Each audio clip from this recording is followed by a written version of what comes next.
want to talk about something that I feel like people don't really get into on YouTube, and it's more for just me to really look at and just repeat in my mind. I'm gonna try and not get too emotional when it comes to this, but I just want to fair warn you guys, watching this video. Um,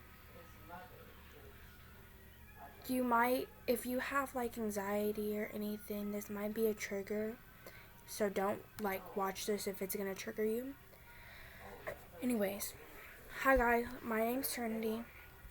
Welcome back. That's not my intro. Never mind. Guess who's back, back, back, back again, again, again. It's me with another bad decision.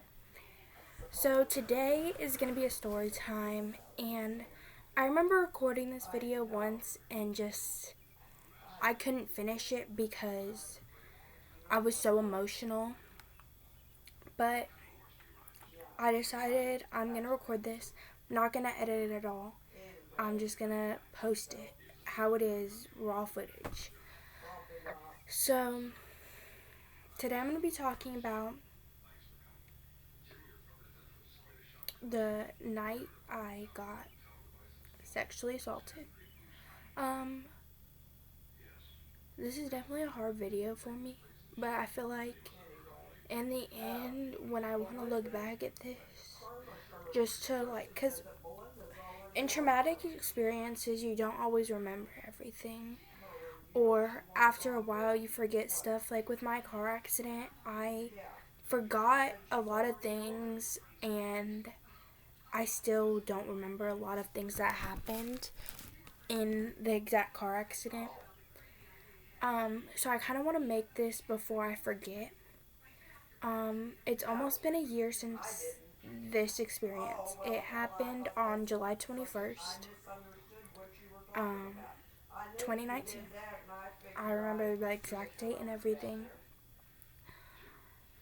This is definitely not something I ever thought I would be making a video about, but it also was something that I never thought would happen to me.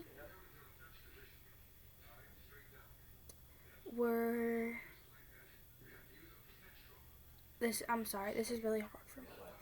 I'm just gonna kind of start from the beginning of the day. It was I think it was a Saturday, but I'm not completely sure. I think it was a Saturday.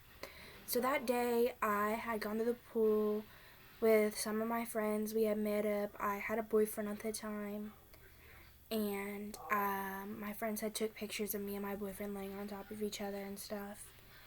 And my aunt saw my phone and saw the pictures that night and took my phone away from me. So I went and laid in bed because I was upset that I had got my phone taken away. And I went to sleep, and it was 7 o'clock when I went to sleep. My aunt's best friend's son was staying with us for that weekend. He was 15 at the time.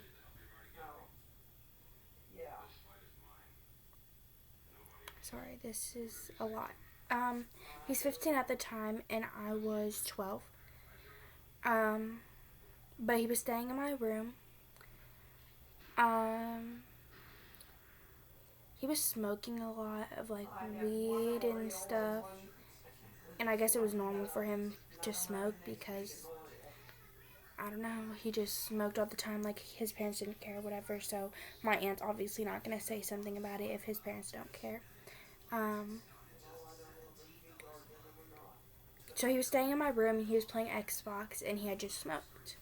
I was halfway asleep, and I'm gonna say this before I go into detail about this because a lot of people told my aunt this, and it really hurt me, especially because they were some of my close friends.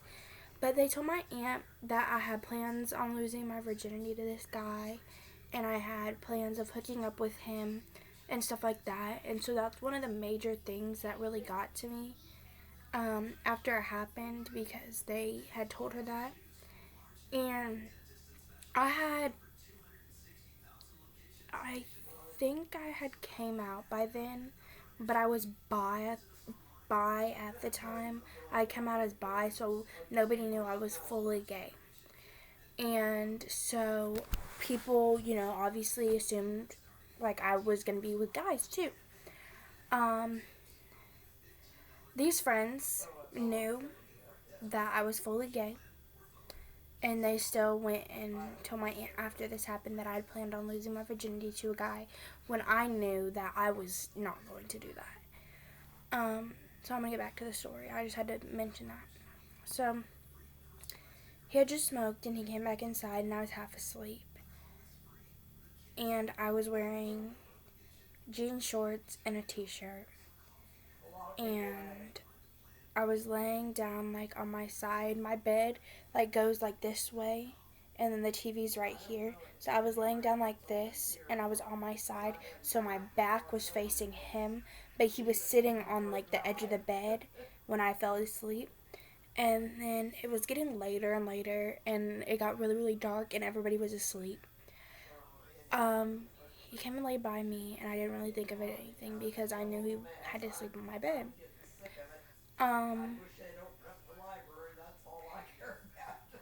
He started touching my butt, and at this point I felt uncomfortable, but I didn't know what to do. I obviously was kind of just frozen the moment, didn't exactly know what to say, what to do, anything. He told me to get up and change my pants, and I had this closet, so I went in there not thinking really anything of it because I was just so out of it. And I'm sorry if you guys hear my grandma in the background. She's on the phone with her sister. I went into my closet and there was like a little door, so I shut it and I put my spandex on because I'm used to running around in spandex and like a t-shirt or a tank top during the summer. So I went back and laid in bed and he got really close to me. He started feeling all over my legs, and my thighs, and my butt.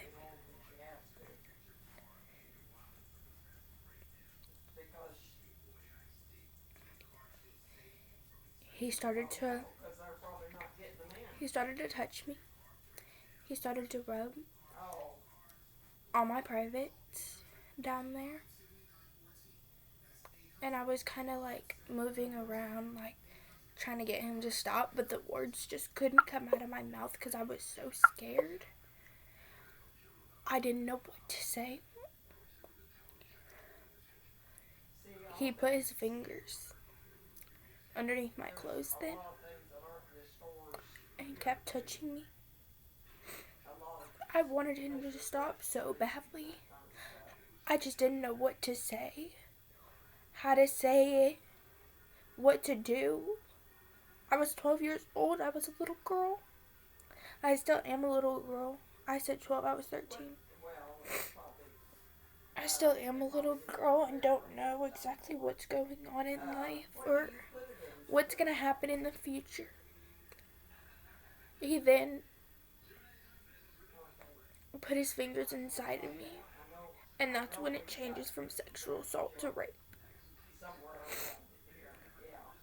When someone puts something inside of you, whether it's their fingers or something else, that's where I draw the line between sexual assault and rape. This was the second time a guy has ever touched me. The first time was consensual. This time was not. I didn't know he had planned to do this. He kept moving his fingers back and forth, and he did it for a long time, and I just wanted it to stop.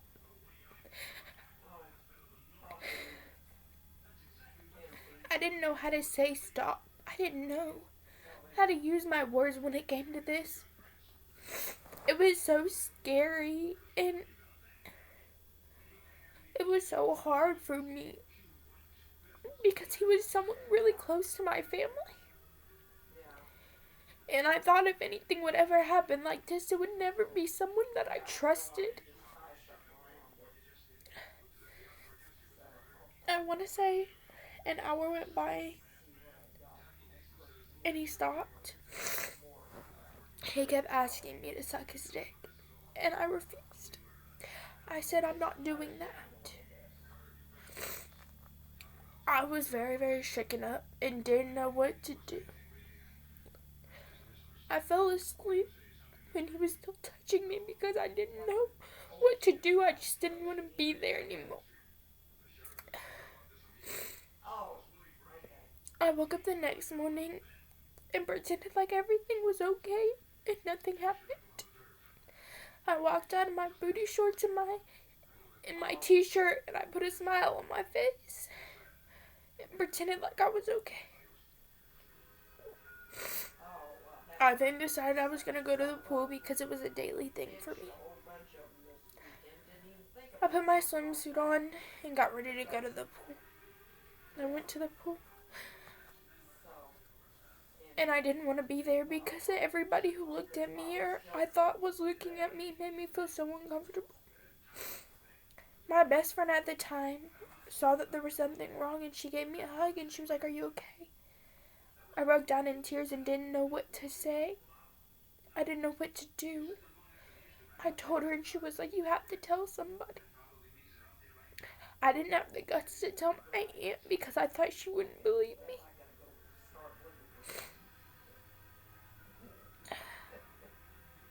I told my best friend's mom and she called my aunt. My aunt came and talked to me and talked me through it.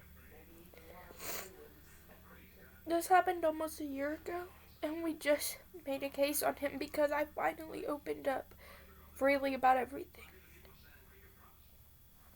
My point in this video is not for you to feel sorry for me, but for girls, even guys out there, to reach out to somebody. If somebody touches you and it is not consensual, it is not right, and nobody should be treated like this. I'm not even going to say it happens more frequently in girls or guys, because I don't know. I just know it happens. And I know that people try and hide that it happened to them. But don't hide it. Girls, you are not an object. You do not deserve to be treated like this. It tore me apart.